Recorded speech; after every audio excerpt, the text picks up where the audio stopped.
dan akhirnya kembali viral lagi pada tahun 2023 ini.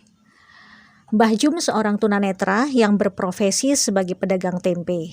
Setiap pagi, beliau dibonceng cucunya ke pasar untuk berjualan tempe.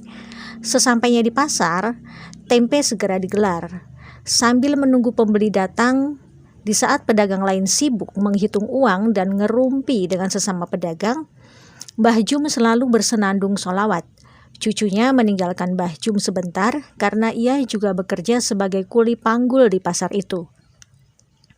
2 jam kemudian cucunya datang kembali untuk mengantar si mbahnya pulang ke rumah. Tidak sampai 2 jam dagangan tempe Mbah Jum sudah habis ludes. Mbah Jum selalu pulang paling awal dibanding pedagang lainnya. Sebelum pulang, Mbah Jum selalu meminta cucunya menghitung uang hasil dagangannya dulu.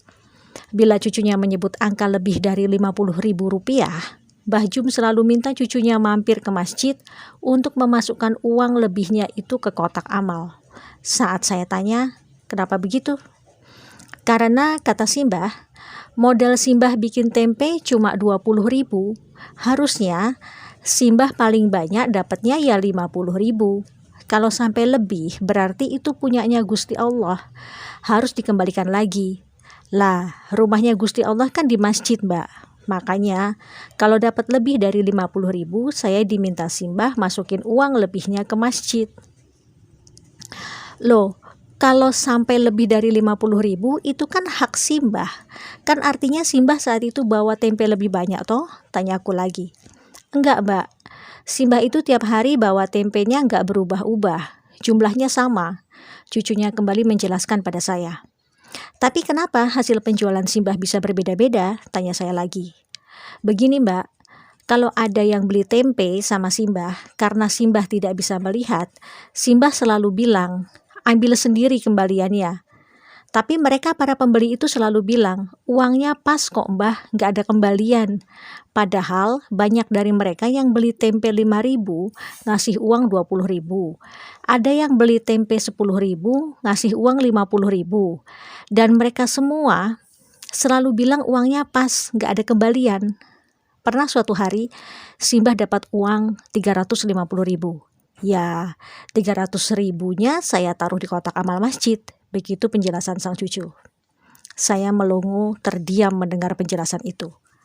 Di saat semua orang ingin semuanya menjadi uang, bahkan kalau bisa kotorannya sendiri pun disulap menjadi uang, tapi ini Mbah Jum, logika saya yang hidup di era kemodernan jahiliyah ini belum sampai. Sampai rumah pukul 10 pagi, beliau langsung masak untuk makan siang dan malam. Ternyata Mbah Jum juga seorang tukang pijat bayi, begitulah orang di kampung itu menyebutnya. Jadi bila ada anak-anak yang dikeluhkan demam, batuk, pilek, rewel, kejang, diare, muntah-muntah, dan lain-lain, biasanya orang tua mereka akan langsung mengantar ke rumah Mbah Jum. Bahkan bukan hanya untuk pijat bayi dan anak-anak, Mbah Jum juga bisa membantu pemulihan kesehatan bagi orang dewasa yang mengalami keseleo, memar, patah tulang, dan sejenisnya. Mbah Jum tidak pernah memberikan tarif untuk jasanya itu, padahal beliau bersedia diganggu 24 jam bila ada yang butuh pertolongannya. Bahkan bila ada yang memberikan imbalan untuk jasanya itu, ia selalu masukkan lagi 100% ke kotak amal masjid. Iya, 100%. Anda kaget? Sama, saya juga kaget. Ketika saya kembali bertanya, kenapa harus semuanya dimasukkan ke kotak amal? Mbah Jum memberi penjelasan sambil tersenyum. Kula niki sakjane mboten pinter mijet. Nek wonten sing seger waras mergo dipijet kalih kula, niku sanes kula sing damel seger waras. Niku kersane Gusti Allah. Lah dadose mbayare mboten kalih kula, tapi kalih Gusti Allah. Beliau bicara dalam bahasa Jawa yang artinya saya itu sebenarnya nggak pinter mijit. Kalau ada yang sembuh karena saya pijit, itu bukan karena saya, tapi karena Gusti Allah. Jadi bayarnya bukan sama saya, tapi sama Gusti Allah. Lagi-lagi saya terdiam, lurus menatap wajah keriputnya yang bersih.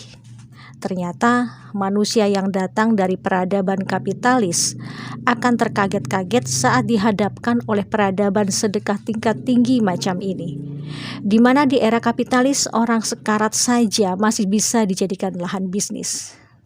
Jangankan bicara gratis, dengan menggunakan kartu BPJS saja sudah membuat beberapa oknum medis sinis. Mbah Jum tinggal bersama 5 orang cucunya. Sebenarnya yang cucu kandung Mbah Jum hanya satu, yaitu yang paling besar usia 20 tahun, laki-laki, yang selalu mengantar dan menemani Mbah Jum berjualan tempe di pasar. 4 orang cucunya yang lain itu adalah anak-anak yatim piatu dari tetangganya yang dulu rumahnya kebakaran. Masing-masing mereka berumur 12 tahun laki-laki, 10 tahun laki-laki, 8 tahun laki-laki, dan 7 tahun perempuan. Dikarenakan kondisinya yang tunanetra sejak lahir, membuat Mbah Jum tidak bisa membaca dan menulis. Namun ternyata ia hafal 30 juz Quran. Masya Allah. Cucunya yang paling besar ternyata guru mengaji untuk anak-anak di kampung mereka. Keempat orang cucu-cucu angkatnya ternyata semuanya sudah khatam Quran. Bahkan 2 di antaranya sudah ada yang hafal 6 juz dan 2 juz. Kulo niki tiang kampung, boten saged ningali nopo-nopo ket bayi. Alhamdulillah kersani Gusti Allah, kulo diparingi berkah, saged hafal Quran. Gusti Allah niku benar-benar adil kalih kulo. Beliau bicara dalam bahasa Jawa yang artinya, saya ini orang kampung, tidak bisa melihat apapun dari bayi. Alhamdulillah kehendak Gusti Allah saya diberi keberkahan, bisa hafal Quran. Gusti Allah itu benar-benar adil sama saya. Itu kata-kata terakhir Mbah Jum sebelum saya pamit pulang. Saya peluk erat dia, saya amati wajahnya. Saya rasa saat ini bidadari surga iri melihat Mbah Jum, karena kelak para bidadari itu akan menjadi pelayan bagi Mbah Jum insya Allah. Matur nuwun Mbah Jum atas pelajaran sedekah tingkat tinggi pada tahun 2008 yang sudah Simbah ajarkan pada saya di pelosok desa Yogyakarta. Saya Irena Rajiman. Wassalamualaikum warahmatullahi wabarakatuh.